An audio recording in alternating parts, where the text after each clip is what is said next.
சோலைவன காட்டுல அன்னைக்கு சாயங்காலம் எதிர்பார்க்காத விதமா பயங்கரமா காத்தோட மழை பெய்ய ஆரம்பிச்சது. கோரி, நாமளும் தக்காளியே பயிரிட்டு இருக்கலாம். நீனும் அத்தனை தடவை சொல்லியும் நீ தான் கேட்க மாட்டேன்ட்ட. இப்ப பாரு, மார்க்கெட்ல தக்காளியோட விலை தான் அதிக காசுக்கு விற்பனை ஆகுது. என்னத்த பண்ண சொல்றீங்க? ஒரு சாதாரண சிட்டுக்குருவி சொல்லி நாம போய் அத பயிரிடணுமான்னு நெனச்சேன். இதுக்குதான் நான் சொன்ன அப்பவே மீனும் என்ன போடுறானோ அதையே நாமளும் விவசாயம் பண்ணலான்னு. நீ தான் கேட்க மாட்டேன்ட்ட. இப்ப பாரு, வெங்காயத்துக்கு நாம விவசாயத்துக்கு செலவு பண்ண காசை கூட எடுக்க முடியாது.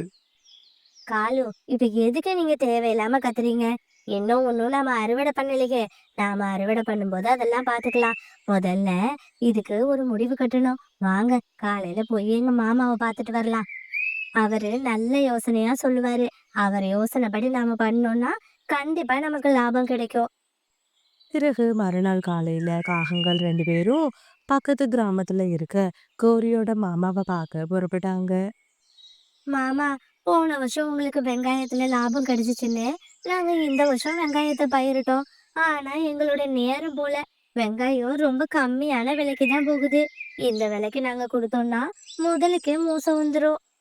அதான் உங்ககிட்ட ஒரு யோசனையை கேட்டுட்டு போலான்னு வந்தேன்.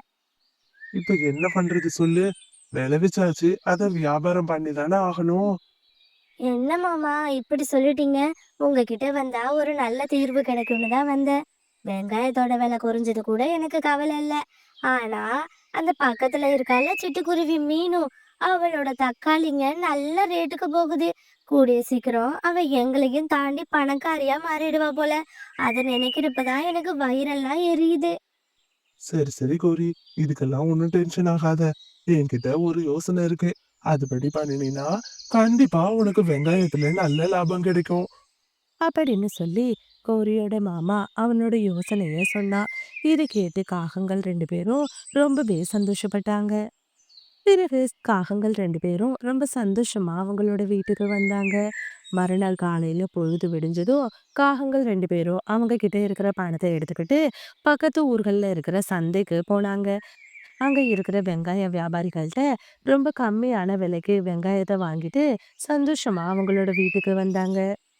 இதே மாரி பக்கத்து பக்கத்து ஊர்கள்ல இருந்தும் வெங்காயத்த வாங்கி அவங்களோட வீட்ல சேமிச்சு வச்சாங்க. இப்போ அந்த காட்ட சுத்தி உள்ள எந்த ஊர்லயுமே வெங்காயம் கிடைக்கல. இதனால வெங்காயத்துக்கு ரொம்பவே தட்டுப்பாடு ஏற்பட்டுச்சு. இந்த சந்தர்ப்பத்தை காகங்கள் பயன்படுத்திக்க நினைச்சாங்க. கோரி, மாமா சொன்ன நேரம் இதுதான். நாம சரியான நேரத்துல எல்லா வெங்காயத்தையும் வாங்கிட்டோம். இப்ப காட்டுல எங்கேயுமே வெங்காயம் இல்லையா? எல்லா பறவைங்களும் வெங்காயத்தை என்ன விலை கொடுத்துனாச்சும் வாங்கிடணும்னு இருக்காங்க. ஆ, ஆமா காலு. நான் கூட கேள்விப்பட்டேன். இன்னைக்கு கூட அந்த புல்புல் என்கிட்ட வந்து கிலோ 200 ரூபாய்க்கு வெங்காயத்தை கேட்டுச்சு. ஆனா நான் கொடுக்கலையே. எதுக்கு காலு கொடுக்கணும்? 10 ரூபாய்க்கு வாங்கி 200 ரூபாய்க்கு யாரும் கொடுப்பாங்களா? இன்னும் 2 3 நாள் போனுச்சுன்னா கண்டிப்பா 200 ரூபாய் வெங்காயம் 2000 ரூபான்னு போகும். அந்த நேரத்துல நாம வியாபாரம் பண்ணிக்கலாம். என்னமோ கோரி, நீ சொல்ற எல்லாம் நல்ல விதமா முடிஞ்சா சரிதான். அதெல்லாம் நல்லாதான் முடியும். தயவு செஞ்சு நீங்க புலம்புறத நிறுத்திட்டு வேற எங்கேயாச்சும் வெங்காயம் கிடைக்குதான்னு தேடி பார்த்துட்டு வாங்க. யாருக்கிட்டையும் வெங்காயம் இல்லைன்னா தான் நம்ம கிலோ 2000 ரூபாய்க்கு விற்க முடியும். இப்போ காகங்கள் எதிர்பார்த்த அந்த நேரமும் வந்தது. காட்டை சுத்தி இருக்கிற எங்கேயுமே வெங்காயம் கிடைக்கல. இதனால வெங்காயத்தோட விலையும் ரொம்பவே அதிகமானுச்சு. இந்த சந்தர்ப்பத்துக்காக காத்துட்டு இருந்த காகங்கள் வெங்காயத்தை 2000 ரூபாய்க்கு விற்பனை பண்ணணும்னு நினைச்சாங்க. காலு, நாம எதிர்பார்த்த நேரம் வந்துட்டு இப்ப காட்டுல எங்கேயுமே வெங்காயம் கிடைக்கலையாமா. இதுதான் சரியான சந்தர்ப்பம். இப்ப போய் அந்த போர்டை எடுத்து வாசல்ல வைங்க. 1 கிலோ வெங்காயம் 2000 ரூபான்னு அடிச்சு புடிச்சுக்கிட்டு பறவைங்க எல்லாரும் நம்ம வீட்டு வாசல்ல வந்து நிக்க போறாங்க. ஆமா கோரி, நல்ல யோசனை. நல்ல வேலை, 2 நாள் முன்னாடியே வித்திருந்தோம்னா கம்மியான லாபத்துக்கு தான் நாம வித்திருப்போம். இப்ப பாரு, எல்லாரும் கியூ கட்டி நம்ம வீட்டு வாசல்ல நிக்க போறாங்க. அப்படின்னு சொன்ன காலு பிறகு அவங்களோட வீட்டு வாசல்ல 1 கிலோ வெங்காயம் 2000 ரூபான்னு போர்டு வச்சாங்க. இத பார்த்து பறவைங்க எல்லாரும் வெங்காயம் வாங்குற ஆசையில கோரி வீட்டு வாசல்ல வந்து நின்னாங்க. உங்க எல்லாருக்கும் வெங்காயம் இருக்கு. எத்தனை கிலோ வேணுமோ பொறுமையா வாங்கிட்டு போங்க. அடிச்சு புடிச்சுக்காம ஒழுங்கா வரிசையில நின்னு வாங்கணும். பிறகு காலுக்காகவும் ரொம்ப ஆசை ஆசையா அவனோட வீட்டுக்குள்ள போனான். அதுல இருந்து பயங்கரமான கெட்ட நாத்தம் அடிச்சுச்சு. கோரி கோரி இங்க வந்து பாரு. எதுக்காக இப்படி கத்துறீங்க? கோரி, நாம நல்லா ஏமாந்துட்டோம். அங்க பாரு, எல்லா வெங்காயமும் அழுகி போயிடுச்சு. ஐயையோ! காலு, என்ன இது? மாமா சொன்ன யோசனைப்படி நமக்கு நெறைய லாபம் வரும்னு நினைச்சோம்.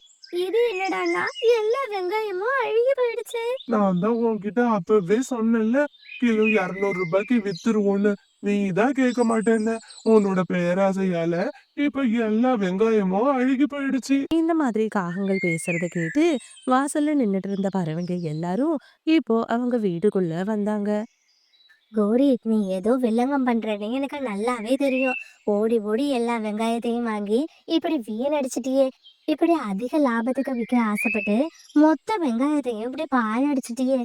ஆமா மீனு, நீ சொல்றது சரிதான். இந்த காகங்கள் எப்பவுமே சுயநலமா யோசிக்கிறவங்க. அவங்களோட சுயநலத்தாலையும், குறுக்கு புத்தியாலையும் தான் இப்ப அவங்களுக்கு இவ்ளோ பெரிய நஷ்டம் ஏற்பட்டிருக்கு.